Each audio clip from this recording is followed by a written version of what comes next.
nome é Vânia Inês Ávila Priamo. Eu nasci no município de Palmeira das Missões. Só que como o município ele é bastante grande, então eu nasci no Quebrado, que hoje é Barreiro.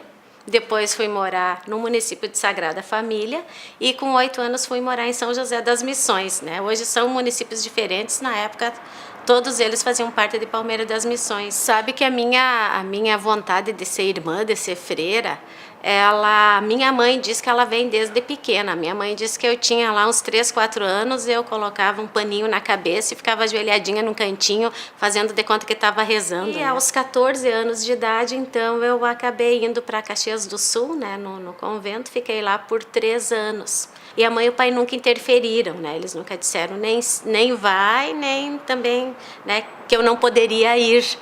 Foi difícil o tempo que eu fiquei lá, né? Porque a mãe e o pai com 5 filhos e só o pai, né, trabalhando como professor, foi complicado, mas eles nunca quiseram que a comunidade ajudasse financeiramente para que não houvesse a pressão em cima de mim para eu continuar, enfim, né, continuar no convento. Então, depois de 3 anos, eu fiz o ensino médio, magistério lá, aí eu resolvi sair, vim para casa com 17 anos. Depois eu fui trabalhar cuidando da filha de uma médica, eu fui ser babá, porque naquela época, quem tinha o magistério concluído estava formado para dar aula. Aí, 87, 88, eu fiquei entre Palmeira e São José. 88, a minha mãe teve um câncer de seio. Daí eu precisei largar esse emprego, então, de babá e vir para casa, né, para ajudar a cuidar das irmãs que eram mais novas, né, elas tinham 8, 9 anos, as duas eram pequenas. E aí depois, só em 89, em fevereiro de 89, foi que eu vim para Nova Hartz daí, né, vim morar aqui. Em 88 comecei a namorar o Celso também, né, meu marido. O Celso também era seminarista? O Celso era seminarista. O Celso era seminarista, mas eu não conhecia ele. Eu conheci ele quando já fazia 1 ano que eu tinha saído, né, do convento, já fazia 1 ano, eu tinha saído em 87, então conheci ele em 88 e ele tinha saído no final de 87. Sabe que eu dava aula para séries iniciais, né, primeira a 4ª série, hoje, né, seria o 2º ano, ao 5º ano. E eu trabalhei muito tempo com a 3ª série, hoje 4º ano. E aí tu tinha que trabalhar a história do município, era conteúdo, né? Na listagem de conteúdos a história do município. Eu não conhecia a história de Nova Hartz, eu não nasci aqui, eu estava há pouco tempo aqui, não tinha nenhum lugar onde tu pudesse buscar essa história. Então eu não sabia como trabalhar, eu saía com as crianças para caminhar pelo bairro, para ver o que tinha por ali, mas eu não sabia como trabalhar isso porque eu não conhecia a história. Lá na escola Germano Hesler, nós tínhamos uma parede com algumas fotos do professor Germano, que as gurias, antes de eu ir trabalhar lá, elas tinham ido conversar com o único filho que o professor teve, o seu Egon, e ele deu algumas fotos, algumas coisas, e tinha na parede, então aquilo sempre me chamou muita atenção. Um dia eu achei uma caixinha com um documento com algumas coisas sobre o professor Germano, um documento, porque ele foi o primeiro professor da Apicada Hartz e dava aula lá perto da escola. Então tinha um documento de 1905 em que ele pedia permissão para o Estado para que ele pudesse dar aula também para as meninas, né? Porque não tinha escola para meninas. Então isso tudo foi chamando a minha atenção. Eu já fazia faculdade de História daí na Unicinos. E aí foi, né, me surgindo assim a vontade e o desejo de que houvesse um museu no município de Nova Hartz. E então um dia nós tivemos uma reunião para discutir os conteúdos mínimos de história, né, lá na Secretaria de Educação. E aí o prefeito chegou para nos dizer bom dia, sentou e eu sentei do lado e apresentei o projeto, aí ele não teve como fugir. E aí a secretária de Educação, na época, ela gostou muito da ideia e abraçou esse projeto, mas eu passei, então, o ano de maio de 99, eu tinha um período vago, né, nas minhas aulas, e esse um período eu usava para sair e conversar com as pessoas, fazer entrevistas, tentar ir arrecadando material, né? E no final do ano, daí, durante as comemorações da Semana do Município, no dia 3 de dezembro, o museu foi inaugurado e era só essa peça que nós estamos agora, né? Dessa casa era só essa peça que nós estamos agora. O resto era conselho tutelar. Então, trabalhando com o museu, trabalhando as questões da memória, nos projetos que nós tínhamos aqui de história oral, tu vai trabalhando com as lembranças das pessoas, elas vão te contando as coisas e tu vai vendo que os espaços de memória, os lugares onde essas memórias ficam coladas, né, eles vão sendo destruídos ao longo do tempo. Então, nós fomos entendendo que para pensar em preservar o patrimônio, para pensar em preservar a memória, tu precisa também pensar no patrimônio cultural do município. Então, eu fiz, depois que eu me formei, um tempo depois, em 2006, eu comecei a fazer uma especialização em patrimônio cultural em centros urbanos, na URGS, que me ajudou muito a trabalhar essas questões do patrimônio aqui em Nova Hartz. Então, nós tínhamos, por exemplo, o seu Lauri Mas, que ele vendia pães, cucas, bolachas, né, que ele fazia na casa dele, ali no bairro Arroio da Bica, e ele tinha uma casa em Chaimel que ela estava num estado muito ruim, ela estava por cair. E ele veio nos procurar porque ele queria derrubar a casa para construir um outro prédio ali, para construir a padaria dele. Na época, o município estava reelaborando seu plano diretor, né, fazendo aquela revisão, e nós tínhamos aqui a arquiteta Kátia Oliveira, né, e a Kátia era muito perspicaz nessa questão do patrimônio.